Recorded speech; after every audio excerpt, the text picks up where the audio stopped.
ओम नमो भगवते वासुदेवाय। जय श्री कृष्ण।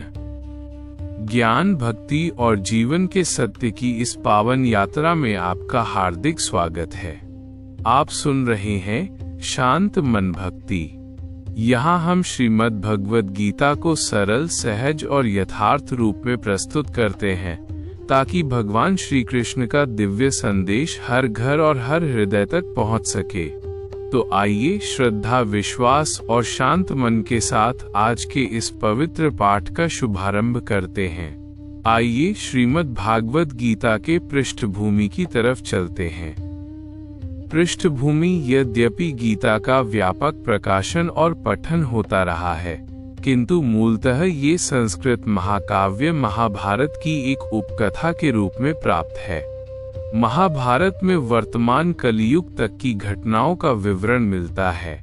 इसी युग के प्रारंभ में आज से लगभग 5000 वर्ष पूर्व भगवान श्री कृष्ण ने अपने मित्र तथा भक्त अर्जुन को भगवद गीता का उपदेश दिया था। उनकी ये वार्ता, जो मानव इतिहास की सबसे महान दार्शनिक तथा धार्मिक वार्ताओं में से एक है, उस महायुद्ध के शुभारंभ के पूर्व हुई, जो धृतराष्ट्र के 100 पुत्रों तथा उनके चचेरे भाई पांडवों के मध्य होने वाला भ्रातृघातक संघर्ष था। धृतराष्ट्र तथा पांडु भाई भाई थे, जिनका जन्म कुरुवंश में हुआ था, और वे राजा भरत के वंशज थे, जिनके नाम पर ही महाभारत नाम पड़ा। चूंकि बड़ा भाई धृतराष्ट्र जन्म से अंधा था, अतएव राज सिंहासन उसे न मिलकर उसके छोटे भाई पांडु को मिला।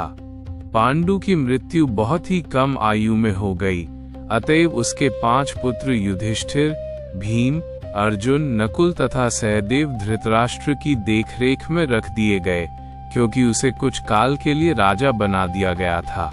इस तरह धृतराष्ट्र तथा पांडु के पुत्र एक ही राजमहल में बड़े हुए। दोनों ही को गुरु द्रोण द्वारा सैन्य कला का प्रशिक्षण दिया गया, और पूज्य भीष्म पितामह उनके परामर्शदाता थे। तथापि धृतराष्ट्र के पुत्र, विशेषतः सबसे बड़ा पुत्र दुर्योधन, पांडवों से घृणा और ईर्ष्या करता था। अंधा तथा दुर्बल हृदय धृतराष्ट्र पांडु पुत्रों के स्थान पर अपने पुत्रों को राज्य का उत्तराधिकारी बनाना चाहता था। इस तरह धृतराष्ट्र की सहमति से दुर्योधन ने पांडु के युवा पुत्रों की हत्या करने का षड्यंत्र रचा। 5 पांडव अपने चाचा विदुर तथा अपने ममेरे भाई भगवान कृष्ण के संरक्षण में रहने के कारण अनेक प्राणघातक आक्रमणों के बाद भी अपने प्राणों को सुरक्षित रख पाए। भगवान कृष्ण कोई सामान्य व्यक्ति नहीं, अपितु साक्षात परम ईश्वर हैं, जिन्होंने इस धराधाम में अवतार लिया था और अब एक समकालीन राजकुमार होने का अभिनय कर रहे थे। वे पांडु की पत्नी कुंती या पृथा, पांडवों की माता के भतीजे थे। इस तरह संबंधी के रूप में तथा धर्म के शाश्वत पालक होने के कारण वे धर्मपरायण पांडु पुत्रों का पक्ष लेते रहे और उनकी रक्षा करते रहे। किंतु अंततः चतुर दुर्योधन ने पांडवों को जुआ खेलने के लिए ललकारा। उस निर्णायक स्पर्धा में दुर्योधन तथा उसके भाइयों ने पांडवों की सती पत्नी द्रौपदी पर अधिकार प्राप्त कर लिया, और फिर उसे राजाओं तथा राजकुमारों की सभा के मध्य निर्वस्त्र करने का प्रयास किया। कृष्ण के दिव्य हस्तक्षेप से उसकी रक्षा हो सकी।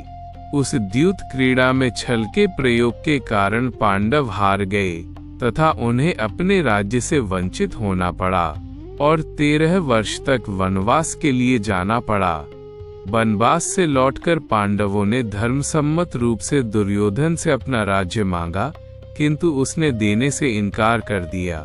क्षत्रियों के शास्त्रोनुमोदित कर्तव्य को पूर्ण करने के लिए 5 पांडवों ने अंत में अपना पूरा राज्य न मांगकर केवल 5 गांवों की मांग रखी, किंतु दुर्योधन सुई की नोक भर भी भूमि देने के लिए सहमत नहीं हुआ। अभी तक तो पांडव सहनशील बने रहे, लेकिन अब उनके लिए युद्ध करना अवश्यंभावी हो गया।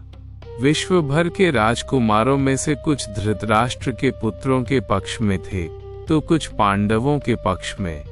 उस समय कृष्ण स्वयं पांडुपुत्रों के संदेशवाहक बनकर शांति का संदेश लेकर धृतराष्ट्र की राजसभा में गए।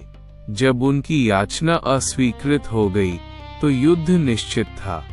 अत्यंत सच्चरित्र पांचों पांडवों ने कृष्ण को पूर्ण पुरुषोत्तम भगवान के रूप में स्वीकार कर लिया था, किंतु धृतराष्ट्र के दुष्ट पुत्र उन्हें नहीं समझ पाए थे।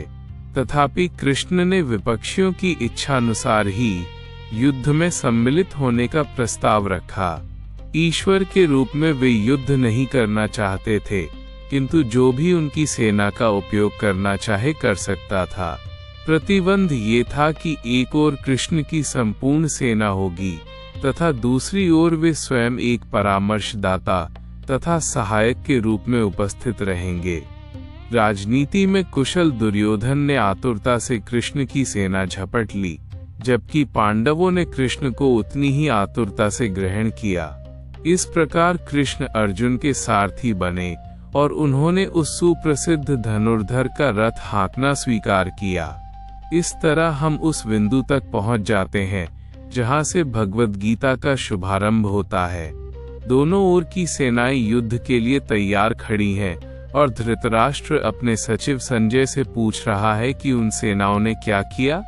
इस तरह सारी पृष्ठभूमि तैयार है।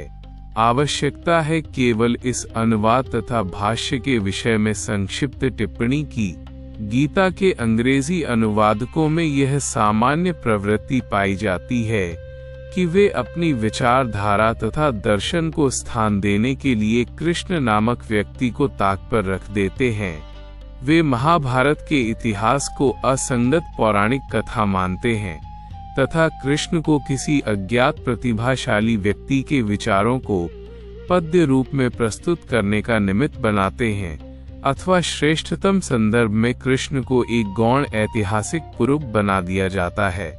किंतु साक्षात कृष्ण गीता के लक्ष्य तथा विषय वस्तु दोनों हैं, जैसा कि गीता स्वयं अपने विषय में कहती है।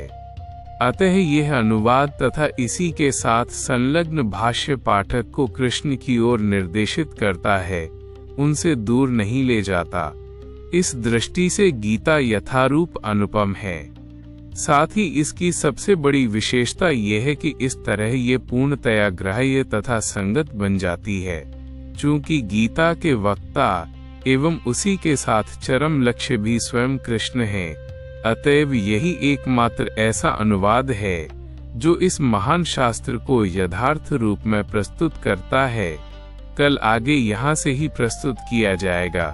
श्रीमद् भगवद गीता की इस पवित्र भूमिका को सुनने के लिए आपका हृदय से धन्यवाद। कल के अगले भाग में हम यहीं से आगे बढ़ेंगे और श्रीमद् भगवद गीता के दिव्य ज्ञान को सरल और सहज भाषा में समझेंगे। यदि आप गीता के प्रत्येक अध्याय और प्रत्येक श्लोक का सरल अर्थ नियमित रूप से सुनना चाहते हैं तो कृपया शांत मन भक्ति YouTube चैनल को सब्सक्राइब करें और बेल आइकन अवश्य दबाएं ताकि आने वाले सभी नए वीडियो आप तक सबसे पहले पहुंच सकें। राधे राधे। जय श्री कृष्ण।